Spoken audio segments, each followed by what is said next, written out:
John Ourand does a great job, the Sports Business Journal media reporter, on these numbers with the Super Bowl. And John joins us on short notice. Were the Super Bowl numbers down? And if so, why, John? Dan, I didn't realize you were such a prima donna. 100 million is your. I would go on for a bag of peanuts.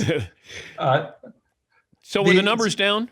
Yeah, the Super Bowl numbers were down. I wasn't surprised. The regular season numbers were down about 7%. The Super Bowl numbers were down generally about 7 or 8%. And I think that there are probably a billion reasons why.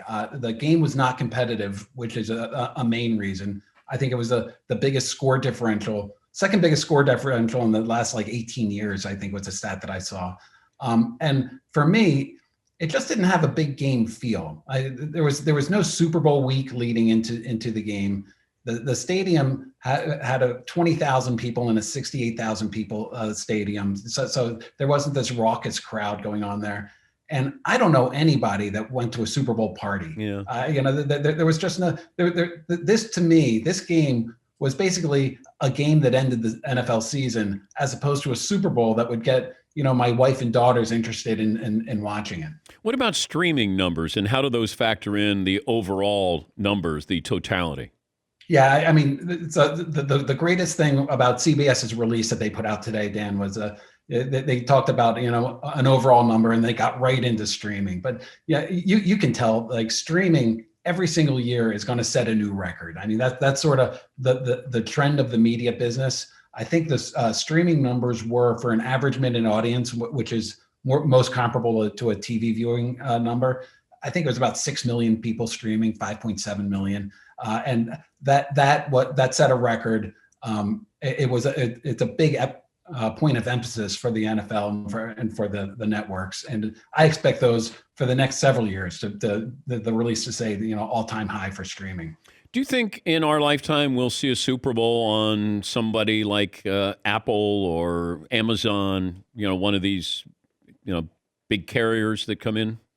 In our lifetime is a long time, hopefully, but I don't. I think the NFL currently has a media strategy where it wants to be available to the most people possible, and that's always going to be broadcast TV. And so I think that what we will see is, the Super Bowl going to an Amazon Prime or YouTube, but it'll be simulcast on there, and the main thing will be on broadcast television. But I think that we are a very, very long way away from broadcast television not bringing in the most viewers, which is the only thing that the NFL wants. How do they account for those watching the Super Bowl in a bar, and in this case this year didn't watch in a bar?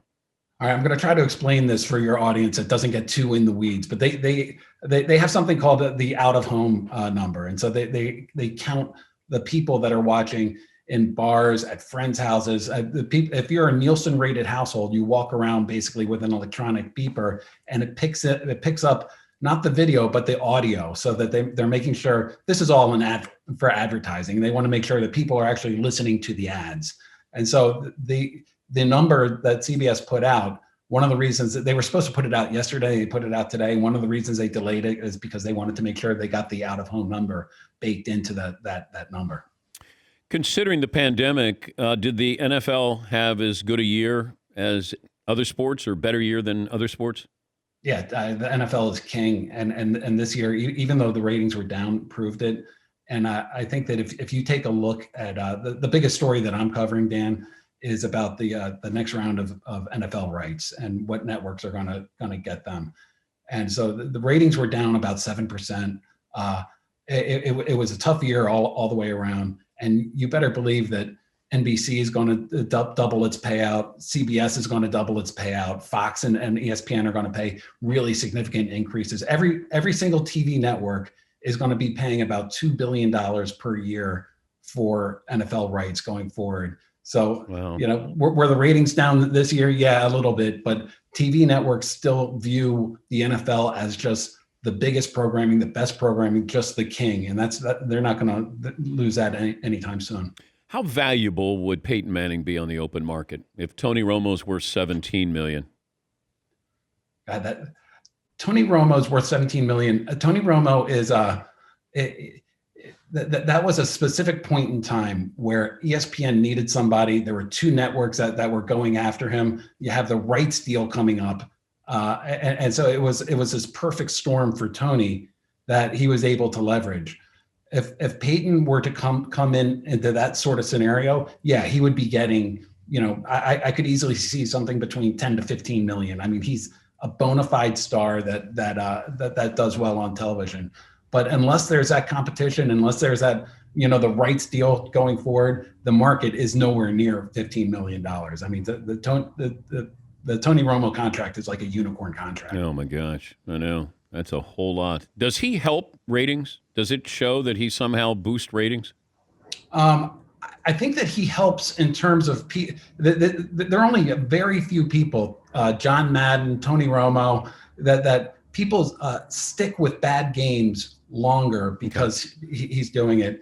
And if you talk to one of the CBS executives, they use this metric where if they're going in an airport, people talk about Tony Romo. Like they identify Tony Romo with CBS, and they think that it's a great sort of marketing look for the NFL on CBS to have somebody like Tony.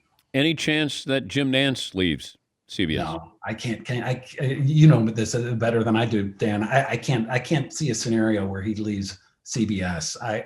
I would imagine ESPN would be willing to talk to him. I don't think that there really have been any serious talks there. And I don't see Jim Nantz leaving. Well, Jim probably trying to create some leverage so he could get a $17 million a year contract from Sandy Montag knows how to create leverage.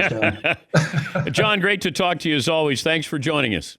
Absolutely. Thanks for having me, man. All right, that's John Ourand. Does a great job, Sports Business Journal media reporter there.